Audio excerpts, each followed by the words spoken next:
She was called the Unsinkable, the Ship of Dreams, or the Millionaire Special. She was the largest of her day. She was also labeled as the greatest maritime disaster in history. She was the Titanic, and she had many interesting chapters to her story. Perhaps the three most intriguing were her last night above the sea, the passengers and crew on board, and the James Cameron film about her first and last voyage. It was April 14, 1912. Captain Edward J. Smith had ignored 7 ice warnings from his crew, despite the glassy water that evening. Earlier in the voyage, the shipbuilder Thomas Andrews and managing director Joseph Bruce's May wanted to give the media something new to headline the newspapers. They decided to test Titanic's speed. So Captain Smith had ordered her last rudder to start up. At 11:40 p.m., Frederick Fleet and Reginald Lee, lookouts in the crow's nest, noticed a large silhouette straight in front of the bow. As the ship neared the figure, Fleet and Lee gazed in horror at what lay ahead of Titanic. Quickly, Fleet telephoned the wheelhouse, where James Moody picked up the call. "Iceberg, right ahead," was Fleet's cry. The crew did everything in their power to steer her to port and avoid the iceberg. It was all lost. With a deafening screech, ice met hull within 37 seconds of the sighting.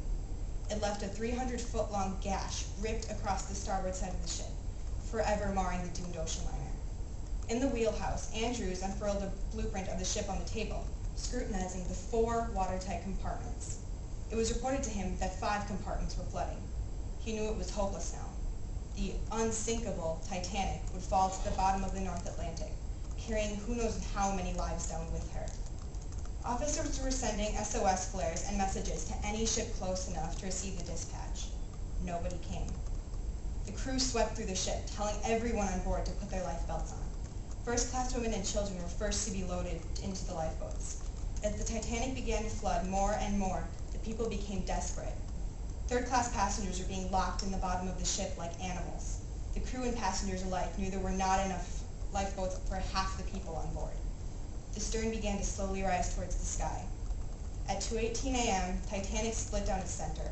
Her front half sunk into the sea, and 2 minutes later, the rest of Titanic disappeared into the black water, never to see the light of day again. It all happened in a matter of 2 hours and 40 minutes. 1,517 people were lost that night. 1,517 out of 2,223. The steamship Carpathia rescued the 706 survivors approximately at 3:30 a.m. on April 15, 1912. They were mostly first and second class, but not all the wealthy were saved. There were people of all cultures and classes aboard Titanic. The crew was an assortment of men and women, with the women as maids and nurses, and the men seeing to everything else. Thomas Andrews was the shipbuilder of RMS Titanic.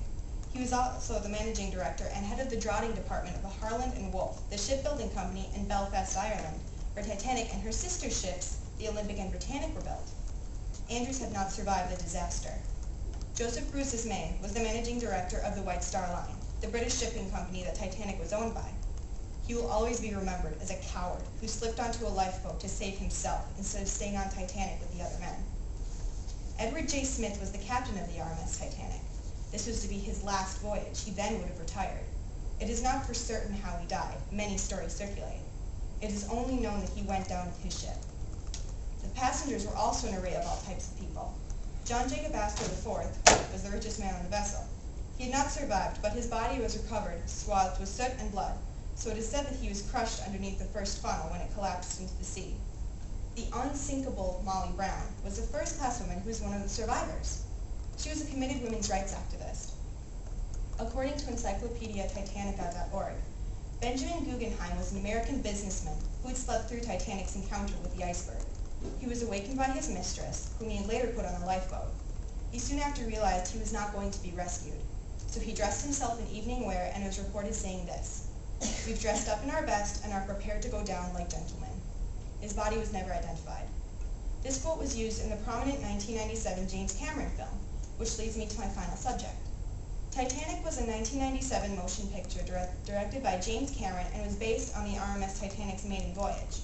It is about a fictional romance between a young man in steerage named Jack Dawson and a first-class woman named Rose DeWitt Decatur. The film is set in 1997. Treasure hunter Brock Lovett is searching through Titanic's wreck at the bottom of the sea for the heart of the ocean, an extremely valuable diamond necklace.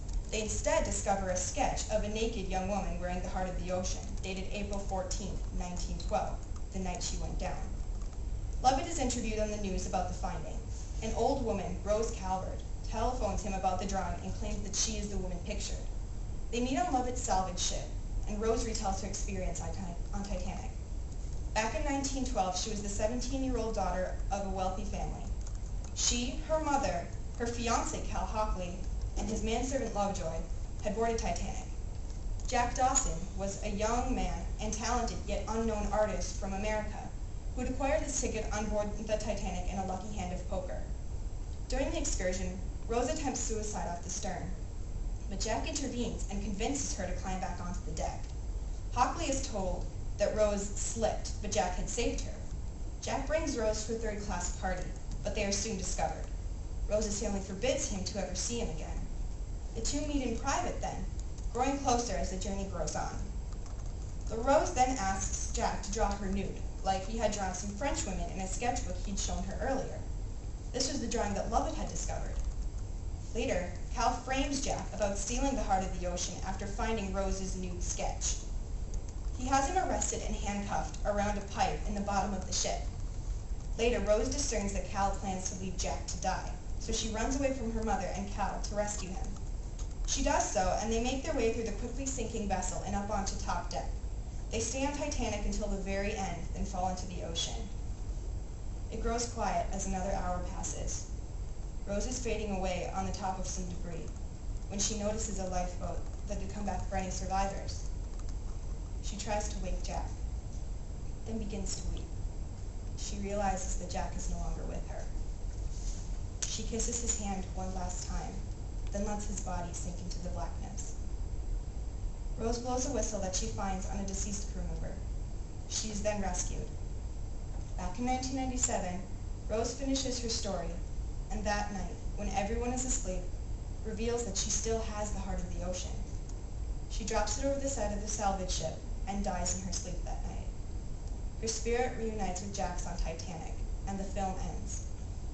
Titanic won 4 Golden Globes, 11 Oscars, and 11 Academy Awards.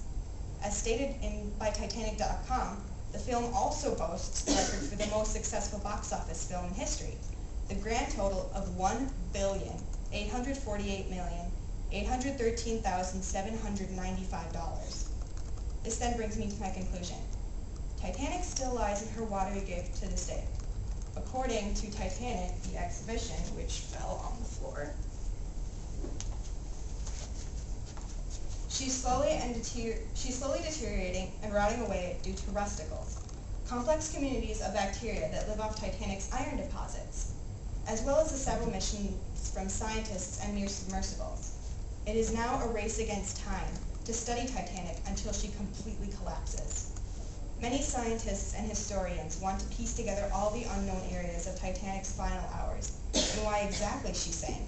If it was because of the iceberg collision, because the hull and rivets were not up to standards, or if the rudder was not up to par.